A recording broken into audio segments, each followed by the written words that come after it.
for me, I feel that the church has not been true to its preaching, and they have also been selective on how they want to honor or dishonor whoever has contributed. Christianity does not stand for give and be publicly announced. First of all, looking at the scriptures, at the times that Jesus had talked about giving. Ifeanyi Ubah is a businessman. He invested there for certain reasons. So I always say to people that, you know, the person that is using their money to get the word and the person that is giving to charity, they are both looking for something. I guess when you are donating to churches, that's your own way of giving back. If the churches are going to remember you, well, it's up to the church. I don't think you are donating to be remembered or to be... During that Herbert Wigwig matter, I was one of the people that spoke out. Where are even built helipad for you to be landing with helicopter and you are doing party after he passed, and you should have shelved the party. It doesn't matter that you are remembered. Normally, if we have to go by giving the way it was taught, and we claim, so this is not just for other institutions, this is the church now that owns, first of all, the Bible, where all the teachings of Jesus Christ, if we have to go by that, we'll realize that all of these building monasteries, you know, etching their names in the sands of time, remembering all this big remembrance that we do is not even supposed to be a part of the doctrine. Thank you for staying with us. One of your better ways. Yesterday, emotions ran high in Nnewi, Anambra State, as a devoted Catholic knight publicly vowed to quit Christianity.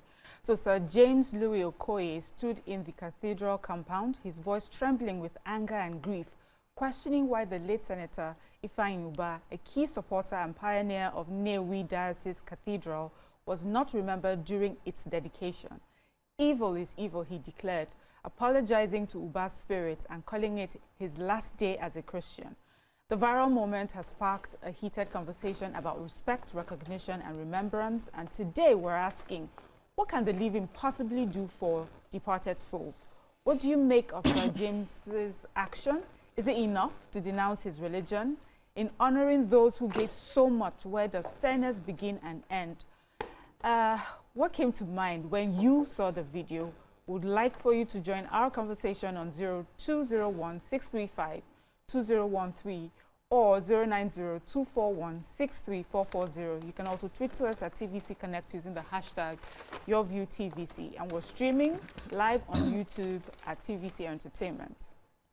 So ladies, I saw that video, and you know, the man just felt that for someone, that's the late Senator Ubah, for someone who had given so much in making sure that that particular cathedral that was being dedicated, and yet his name was not mentioned. And you know, a part of me felt that what he did was also like a way of giving respect to the departed in a time where it seems that we forget. It reminded me of the story of the late Access Bank co-founder, when we also felt that at the time he had invested so much in the church that he used to go, and yet not long after his passing, not just his passing, his wife and his son as well as colleagues, the leaders of the church threw a flamboyant party, not being in the spirit of, you know, grief during that time. So it seems as if we're entering a new time where we don't give respect to those who have departed. It's like, you know, once you're alive, we'll move on. Or could he have been mistaken? Because there were also some people who said that Ifeanyi Ubah's name was mentioned. But if it was mentioned, was it mentioned in such a way to give him the respect and dignity that he, you know, that would, or honor for the part that he played in building that cathedral? Okay. Ladies. So, first of all, I like how you ended. Ifeanyi Ubah's name was mentioned because there was another video that was circulating after his own Sir James's outburst. So they showed another video where his name, Ifeanyi Ubah's name, was mentioned. Maybe it wasn't mentioned the way he would have loved, or he missed that part. But I just want us to understand that Sir James was not just reacting as a Christian. He didn't react as a Christian. He reacted as a mourner. He reacted as someone who was a witness to loyalty. He tried to stand by Ifeanyi Ubah and his legacy, and he was feeling betrayed on his behalf, right? And, you know, when you see that reaction, you see that this has got nothing to do with him being a Christian. First of all, he separated that Christianity, because it's the same Bible that has told us when the left hand gives something, the right hand should not know. That is what the Bible has preached so far. But we've seen that over the years, even from medieval era, where monuments have been, you know, built to respect people who have donated.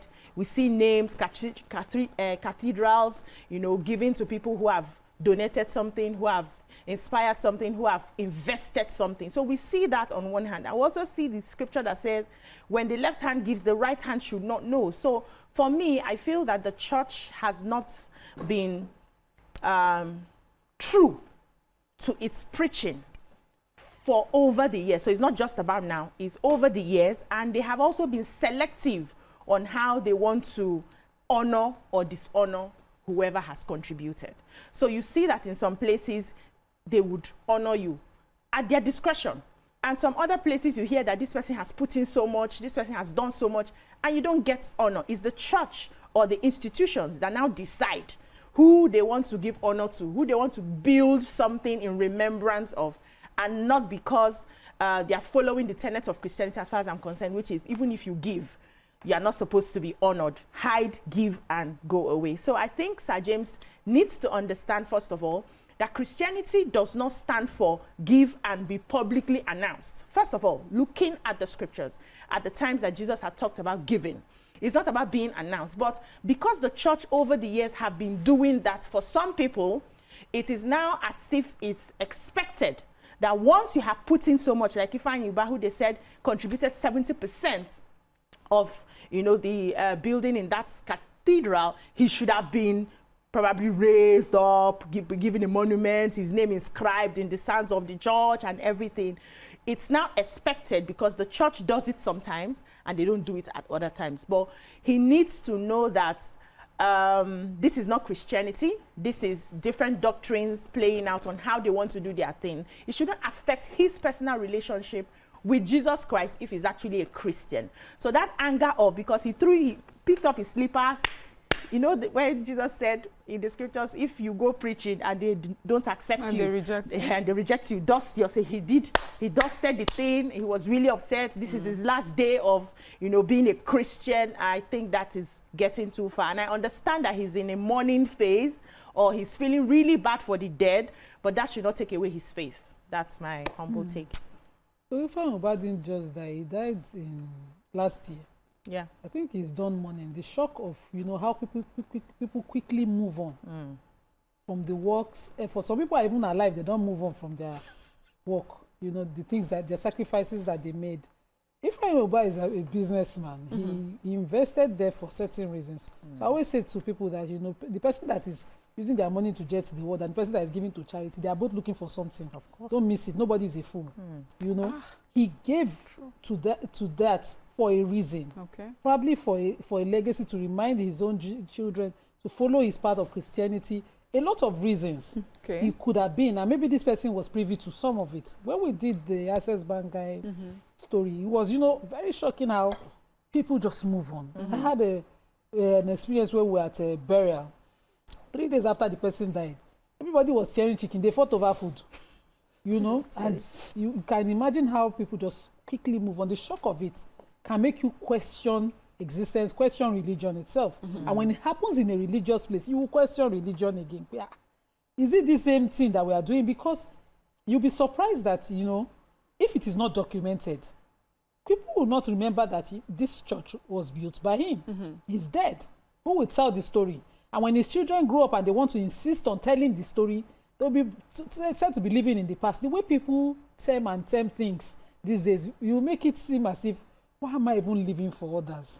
Why am I doing so much for others? I have a relative who has never reached out to me since my father died to ask how my mom is doing, to ask whether we have certain bills to pay. And I remembered how my father used to live his life for all of them. if this my relative reaches out to me, it's because something have happened, they want me to do something. This particular my relative, to the point that blocking is the alternative, because I'm so angry whenever I speak to them. I speak out of respect. I don't say anything. But the moment I stop that call, I block. I don't want to hear that person, because it would be nice that you call out of the blue to say, how is mommy? But you don't call. When you finally call, it's assignment. This is your duty. One thing, you don't remember we are relatives. So the way people move so fast from things that they've enjoyed, when somebody gives up their comfort, their lives, and sacrifice so much, it can really add to grief. It can shake and question things. And I think this man is in a place where his actions should probe the organizers of that event to see whether they will even do to have a rethink about what was done there. Because if one person can ask these questions, what about the people who thought of it, who didn't say anything? Okay. Particularly his relatives. Okay. YK, do you have anything to add? Do I really have anything to add? I don't like to talk if I don't have... YK, you have something to add. Is it the way I asked the question? YK, please, can I hear your initial thoughts? No, because when I saw the topic, I went to check on Ifeanyi Ubah. He was young. He was only 52. Yeah, he was quite young. And I think he made his money from scratch. He was like a trader, or, before he now extended, and he made money. I guess when you are donating to churches, that's your own way of giving back. If the churches are going to remember you, well, it's up to the church. I don't think you are donating to be remembered or to be, I don't know.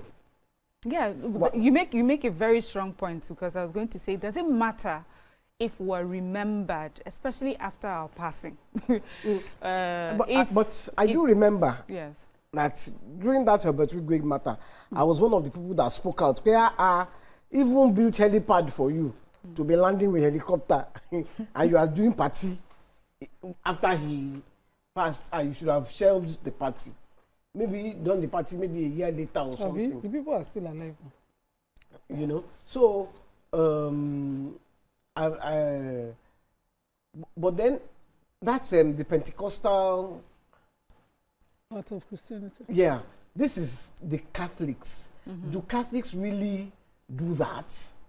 I'm not 100% sure that Catholics, maybe a Catholic can call in. They do. No. They so do. Right now on the screen was showing pictures, at the time while the building was being erected. There he is amongst the clergy. You can see that he was.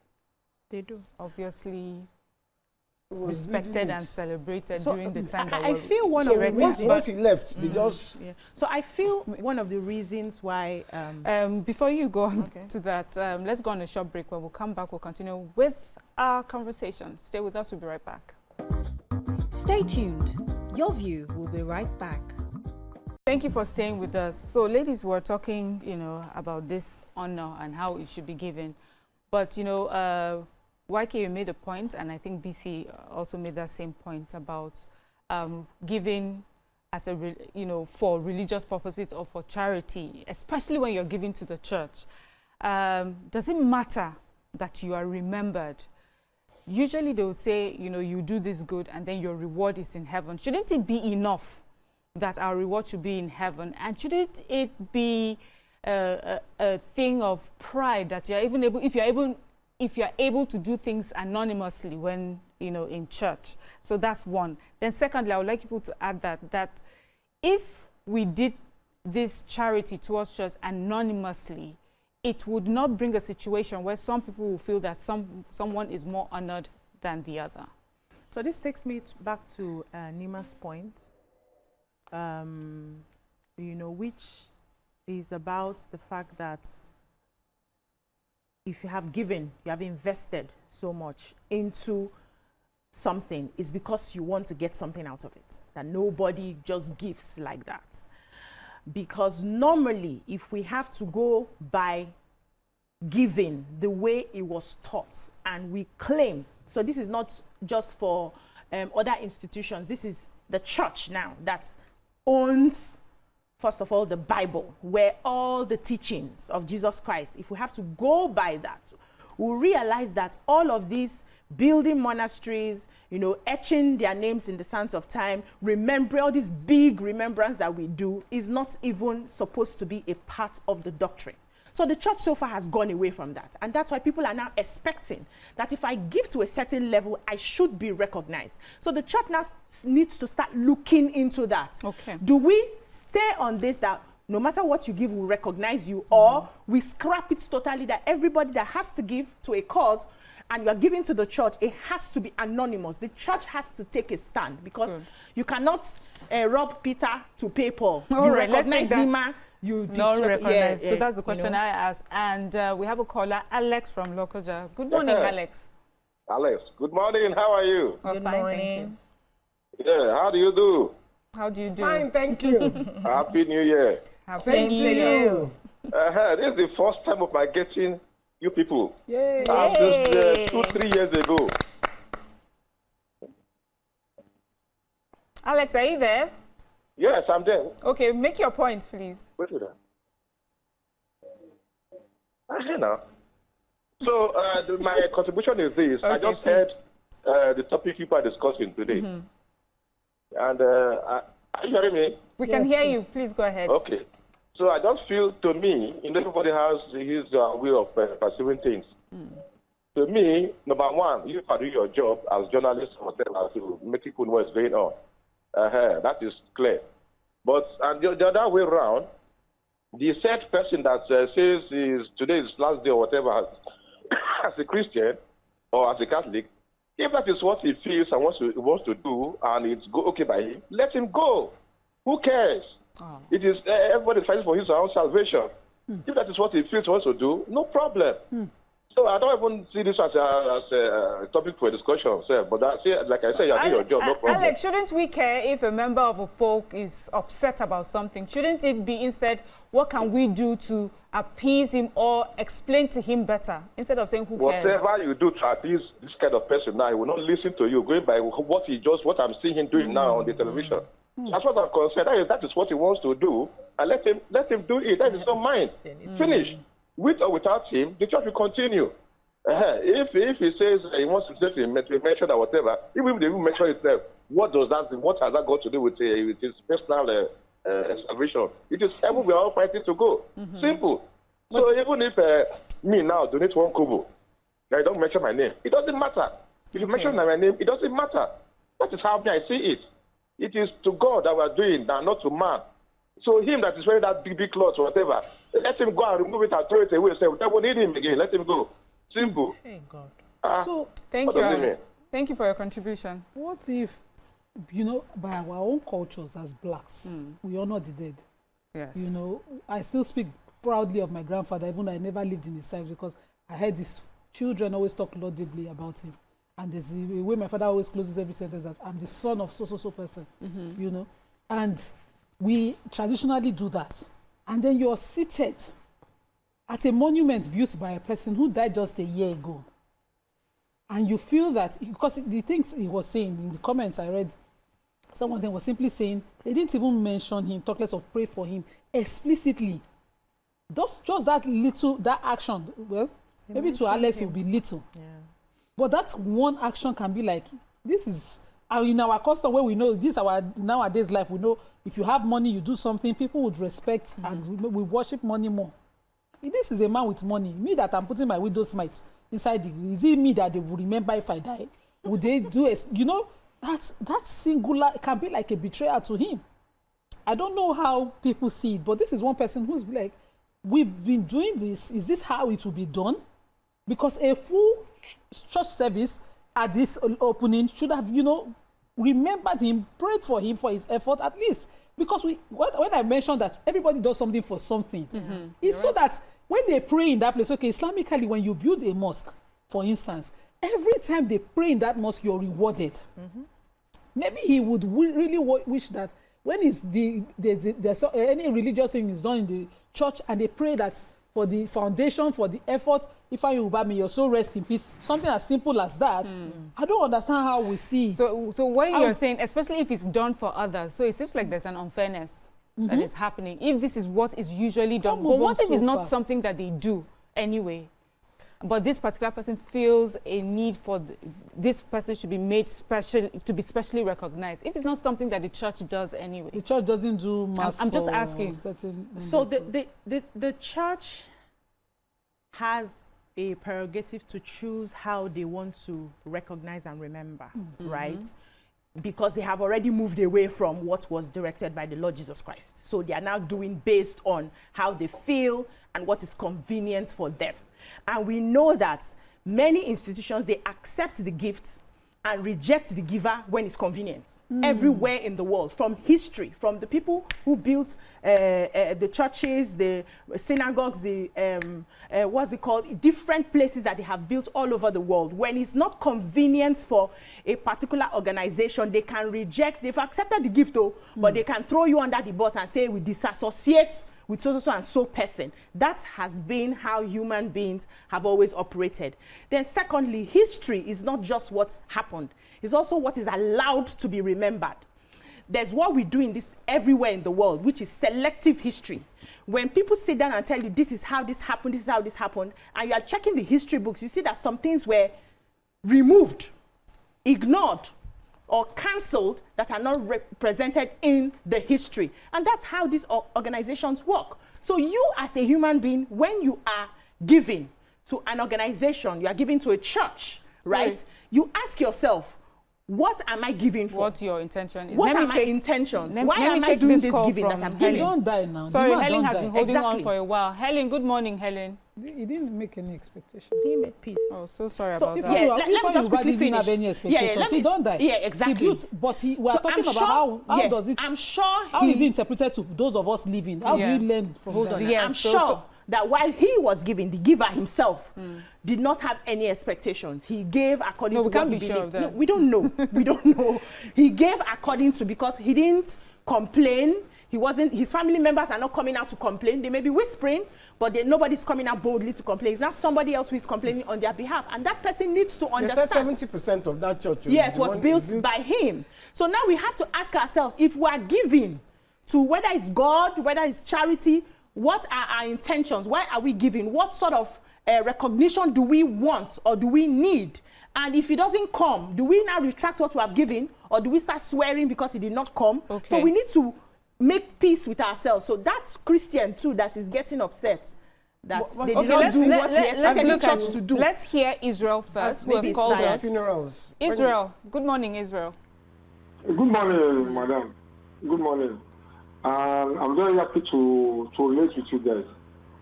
Especially Auntie Annie. You both know I'm from Ikeja, so I'm very happy to. And madam, I come to the woman. We have mosques in our house here. I'm Israel by name, but I'm somehow really have just Muslim background and Christian background too. It happens to in our mosque here too, when the foundation is being laid, and some of those affairs that are there on Jumat, when they are praying, they'll be saying, God bless also family, Kosoko family, something like that. There's no mention one family too. They will be annoyed, and probably I have some family like that they will not even come to that mosque again. It happens that way in everywhere. It depends on our mindset and how we follow our religion. Okay. Thank you, ma'am. Thank you. Thank you, Israel. Yeah. So I want to know if this would bother us. I'm not even talking of church or anything. Would it bother us if we are not elevated because of the good that we've done? Would it encourage you that is alive, would it encourage you to want to give towards religion going forward because of what you've seen? Or in your mind is made up, it's not about how people thank you. Once you've given that gift, you've forgotten and you've moved on. Well, you see, I was going to say, I've been to a couple of funerals where I am shocked at what I hear. There was one, the church came and they were talking about all the things the person that died used to do. So you, the family, all of you, and all of you that are sitting down there, start to contribute. You have to continue. Continue what? The first time I heard it, You were it shocked. was like a dream. Then he didn't stop. The pastor didn't keep quiet. He continued. Yes. So you should, all of you, this man contributed to this church. So all of you, they now brought out the killing for us. To start contributing. I said, this is how I stood. And the guy that died was over 90, you know. Wow. And in his village, he was a large contributor. That's a different way to honor the dead. Very different. Why? Did you make your contributions? You know me, I do it very reluctantly because Theo is always sitting beside me. I try. Did you give? Maybe a different. Let's take Ola before we go on a break. I Ola, have one more point, Yeah. another one that I went to. Good morning. Good morning, Ola. Yes, you know what the Bible says. Oh, Sorry. Ola. okay. Let's go on a break. When we come back, we'll I hear can't finish. YK's one last point. Stay with us. We'll be right back. One last discussion. Stay tuned. Your View will be right back.